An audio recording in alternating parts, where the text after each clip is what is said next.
पूर्व कैबिनेट मंत्री कविता जैन की टिकट कटने के बाद भाजपा में बगावत के शोर। कविता जैन ने कार्यकर्ताओं को किया संबोधित। मंच पर हुई भावुक, कहा 50 साल से पार्टी के साथ समर्पित होकर किया है कार्य। सोनीपत की सीट पर टिकट बदले जाने की उठाई जा रही है मांग। पुरखास रोड पर स्थित भाजपा कविता जैन कार्यालय पर कार्यकर्ताओं ने मनोहर लाल खट्टर के खिलाफ भी की नारेबाजी। सोनीपत की जनता मांग रही है हिसाब, सोनीपत की जनता इसका जवाब पार्टी से भी लेकर रहेगी। कार्यकर्ता जो फैसला लेंगे, राजीव कविता जैन वही फैसला लेंगे। पार्टी के नेताओं ने हमें बुलाया है। जम्मू कश्मीर में भी टिकट बदलने का काम बीजेपी ने किया था। 2 दिन का करेंगे इंतजार, उसके बाद कार्यकर्ता के अनुसार लेंगे फैसला। 8 तारीख का किया ऐलान, कहा सोनीपत की जनता के साथ है और जो फैसला होगा जनता के आधार पर होगा। प्रत्याशी का विरोध है या बीजेपी का विरोध है, कविता जैन कहा। यह विचारधारा की लड़ाई है, पार्टी के कार्यकर्ता को दी जाती टिकट तो नहीं होता यह विरोध, कविता जैन।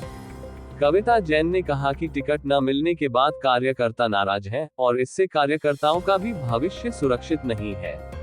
कविता राजीव जैन ले सकते हैं बड़ा फैसला। कविता जैन ने कहा शीर्ष नेतृत्व ने बुलाया है, उसके बाद लिया जाएगा फैसला।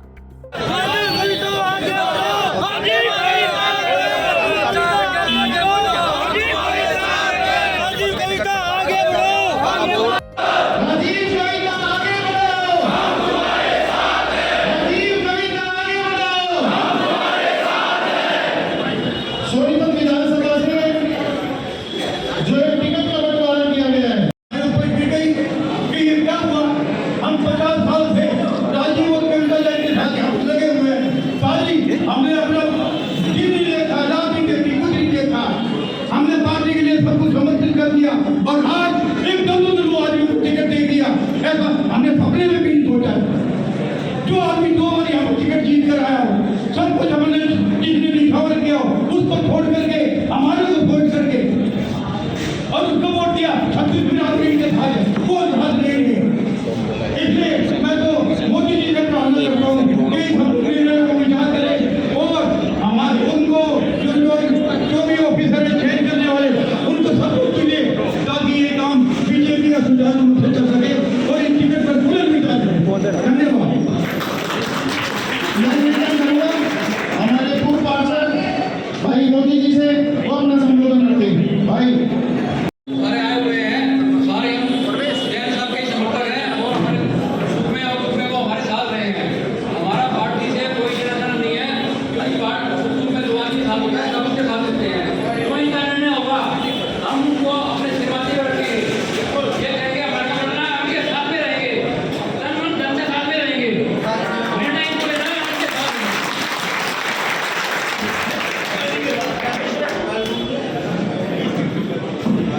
मैं अंदर जी से निवेदन करूंगा, उपाध्याय जी से।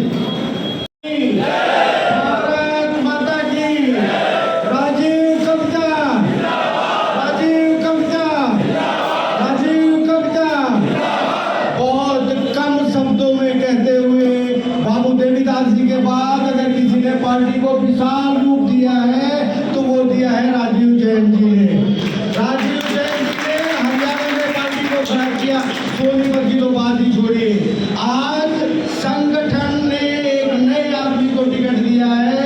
हमें वो ललित बत्रा जी को टिकट दे देता, तरुण देवीदास को टिकट दे देता, जैन साहब भी और कविता जी की तो बात ही अलग है। ये हमारे साथ पार्टी के साथ अन्याय नहीं होता।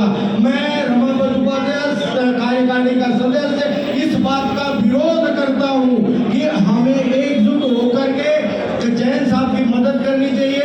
इनका लिए हुए निर्णय को हमें सहज स्वीकार करते हुए आगे बढ़ना चाहिए। क्यों? इनके साथ संघर्ष किया है और आगे भी संघर्ष करेंगे। संघर्ष किया है, आगे भी संघर्ष करेंगे। बारे में हम ये कह सकते हैं ठोक बजा के कि इन्होंने पार्टी को कुछ दिया ही है, इन्होंने पार्टी से कभी कुछ लिया नहीं है। अगर बीजेपी ने इनको टिकट नहीं दी तो बीजेपी सोनीपत से खत्म हो जाएगी। ये बात आला कमान तक पहुंच जानी चाहिए। धन्यवाद। ना नीति का पता है, ना कार्यकर्ताओं का पता है। उसको भारतीय जनता पार्टी की तरफ से उस आदमी को उपेक्षित करके जो पिछले 25 साल से भारतीय जनता पार्टी और सोनीपत के समाज की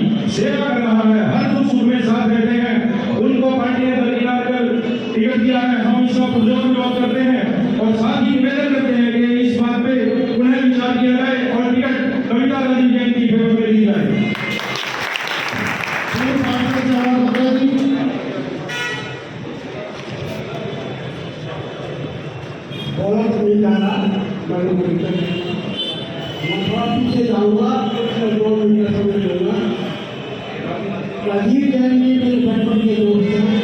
जब ये हरियाणा विकास पार्टी लगभग खत्म हो गई थी, तो एक दिन सैनिकपुरा में सैनिक पब्लिक स्कूल के मंच पर हम बैठे बैठे, मैं उस टाइम दीवान साहब के साथ था। तो दीवान साहब कांग्रेस में थे, इसलिए मैं कांग्रेस में। राजीव जैन जी बोले कि राजी मैं आपकी कांग्रेस पार्टी ज्वाइन कर लेता हूँ। मैं कभी गलती मत करिए। कहने लगे क्यों? मैं वहाँ कोई गलती नहीं होती किसी की। अगर आपने करनी है तो भाजपा ज्वाइन कर लो, क्योंकि सोनीपत में भाजपा का कोई नेतृत्व नहीं है, कोई इसका मुखिया नहीं है, कोई सरपंच नहीं है, कोई बात नहीं है भाजपा का।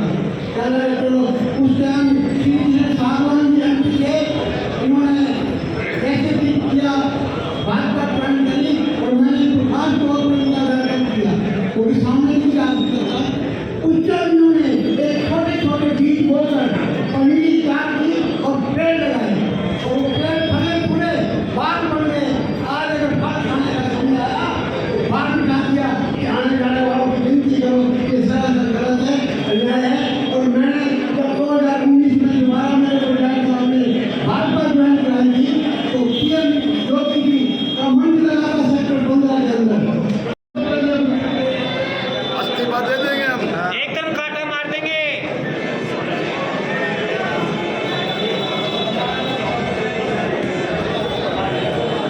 अभी कोई साथी बोलना चाहता हो, रेखा गांधी जी हमारे बीच में।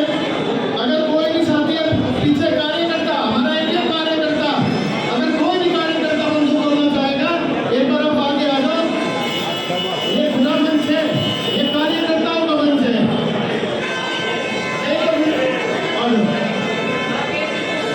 राकेश जी अपने संबोधन रखेंगे।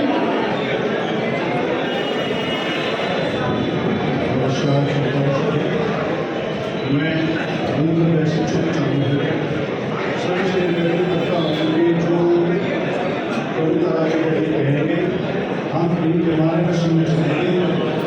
इनके बगैर ना हम बीजेपी में ना हम रहेंगे, आगे भी रहेंगे। ये बीजेपी में रहेंगे तो हम इनके साथ हैं, ये लड़ेंगे तो भी इनके साथ हैं। और यदि इनको नहीं मिलता है तो मैं चाहूँगा अगर कोई कार्यकर्ता सामने बोलना चाहता है, नहीं तो फिर मैं आगे मैडम का संबोधन के लिए निवेदन करूँगा।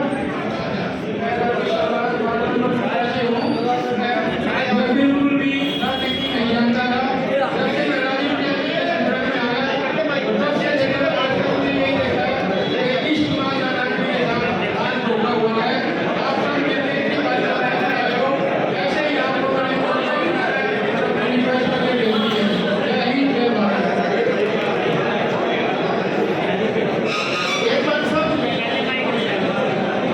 एक बार सब अपना मैडम से रिक्वेस्ट करेंगे और हमारा अपने बीच में संबोधन रखेंगे। एक बार सब जो जोरदार नारा लगाएंगे, राजीव कविता।